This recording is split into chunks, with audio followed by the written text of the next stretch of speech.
We are going to analyze the most successful play in the history of the NFL, and we're going to start right now.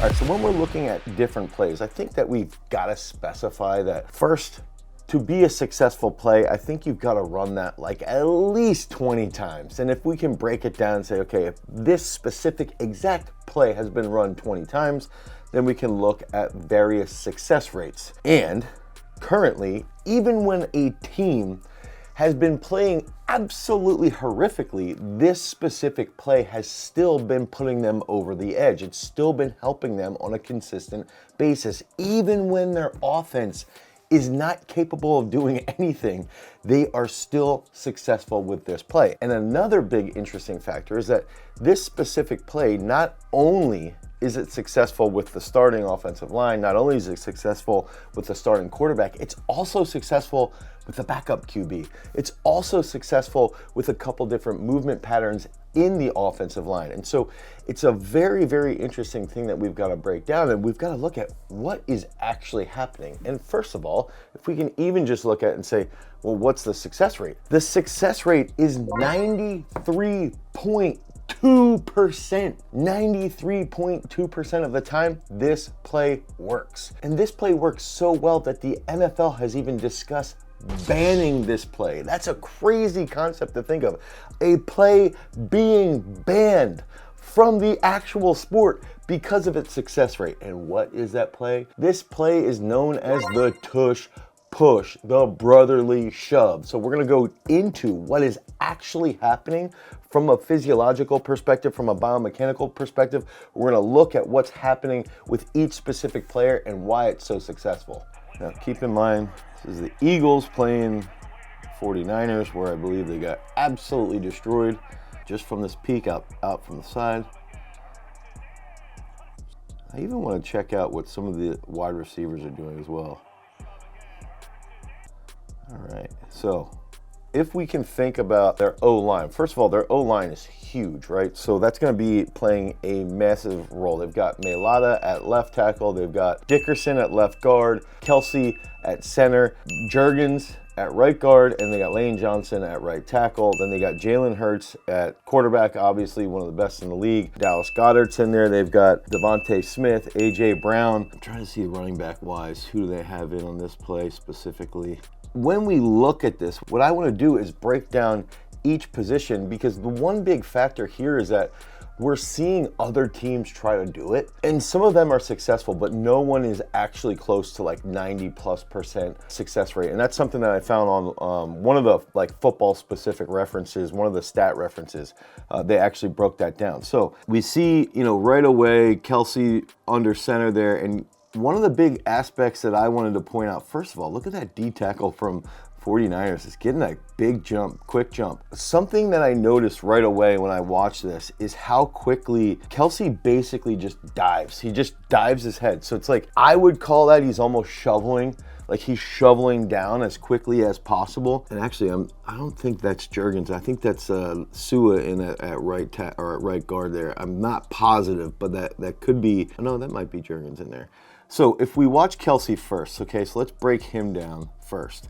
He gets in there, shovels his head, and you can see butt stays high. So what's happening there? We can think about head drops, loads his hamstrings very, very well. So he loads his hamstrings into the stretch shortening position, right? So it's like his hips flex very, very, very quickly. And when his hips flex, then to get more projection, now he needs hip extension, or when the hamstrings get loaded very quickly, when they lengthen very quickly from that stretch shortening cycle, that enables him to get a little bit more forward projection. And also because he's going to be driving from the quads, he's going to have an active, semitendinosus and biceps femoris.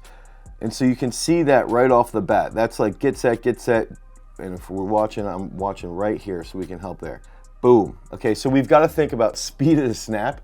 We've got to think about how we got to get into that shoveling position. And then let's also mention that right here, Jalen Hurts is arguably, I'm trying to run through my head right now, outside of, I would probably say Dante Culpepper, you know, the Vikings QB for quite a while back in the early 2000s, late 90s. I don't think there's a stronger QB in the history of the game. Jalen Hurts has squatted, I think, like 585, bench pressed quite a bit. I'm not sure what his best clean was at Alabama or at Oklahoma, but I know that Dante Culpepper, I think, cleaned close to 405. So I would say they're probably a pretty close tandem there. Now, one thing too that I want to point out is that as soon as, let's get to Hurts now, okay? So as soon as Hurts gets the ball, right? He's driving, and I wanted to even mention that I actually think he could probably put that right foot maybe a little bit further forward, almost like a track start. I was thinking that a couple different times this year when I watched him, just because I think if his right foot was a little bit more forward, he'd have even more projection. Now he gets that nice chest lean, and I will say this though, is that if you watch starters or if you watch sprinters coming out of the start, they have nice projection forward. I just think he could have that front foot forward a little bit more, because then he would get a little bit more reach. So he makes that big contact like right around a half yard, I'd say, right? And then right at that half yard position, everybody just keeps that momentum moving. And I want to point out here, especially when you start to see Dickerson seems to be the main player, ironically, is that it's Dickerson and Mailata right there. Okay, so you got Mailata, but Dickerson's playing a massive role. Both of them, I think, again, I like that term of like the shovel into the bulldozer. It's like both of them are just totally annihilating what looks like to be 4 to 5 guys. Oh, Dallas Goedert is not, or there's Goddard in the backfield there. I forget what number he is. Okay, so now let's go look at Dickerson, because he's playing such a massive role. So especially on this play, Dickerson was probably at a substantial disadvantage because of how quickly we see the movement off the D tackle there. So let's look at both guards, okay? And I think that's Juergens, I'm not positive in there, but we can see contact right there with Dickerson. And I think he was a first-round pick. So we got to remember, too, these guys are absolute freaks. I mean, they play in the NFL also. And Juergens here, nice push as well. Look at how low they are. Both of them are getting low. Now, it looks like Dickerson got a little higher than Kelsey because he had that early contact. Bosa is playing high. That's one thing also that let's point out, this Pro Bowl defensive end who is playing high and can't do anything because he's playing high, and Mailata just bulldozes everybody. But let's go back to Dickerson. Okay, there we go, and there we go. Guards drop, okay? Guards drop, and they shovel. You can see Juergens up top there, just getting really, really deep. And I think that's the big thing, is like the 3 interior guys are just really just diving and extending. And I'm looking at, you know, as soon as they get set, that butt, but the butt's elevating from that hip flexion caused by the chest going down. You know, you see right here with Dickerson clearing that out, and it seems as though Hurts buckles up against his right hip really well. And it's essentially like, okay, if I can get in with Dickerson's right hip and Kelsey can clear out that center part, that's going to be the best bet here. And then we get a little bit of a push from behind. But then the sequence that I see is that Kelsey shovels, Dickerson closes down, gets forward, Hurts buckles up in between the hips of Kelsey and Dickerson. They get forward. He gets a little bit of a stalemate, just like a split-second stalemate. And then Mailata comes in and just produces a wave. Okay, so if you see here, at first, it doesn't look as if Mailata's doing much, right? And watch his head. Again, he's almost identical to what we're seeing from Kelsey. And I also want to point out, just look at that mobility for a dude that big. Drops that head, right? And as he makes contact, he's able to, if there's no one there, he would fall forward. But he's able to get in on this hip right here, okay? And just keeps driving because he posts up, and you can see he's on the inside hip. That's wild. And because he's on the inside hip, he crosses, he gets on the inside hip, absolutely destroys him. Bosa's still standing here like, hey, what's going on? Hey guys, it's me. It's me. I'm I don't know where to go. Meanwhile, AJ Brown's back here doing absolutely nothing. Lane Johnson's up top. So we're looking at Mailata here. Lane Johnson, I want to go back to, is playing high. And I'm wondering if he's playing higher, possibly to just sort of distract these 3. I'm trying to see why he's not doing what everybody else is doing with the head. You see that? So it's like all these 4 linemen are dropping and shoveling. Lane sort of stands up, which it might be the play, right? It might actually be what we're just looking at. He gets forward, but because he's such a monster as well, he keeps driving, and he's able to push through. It's almost like he comes back.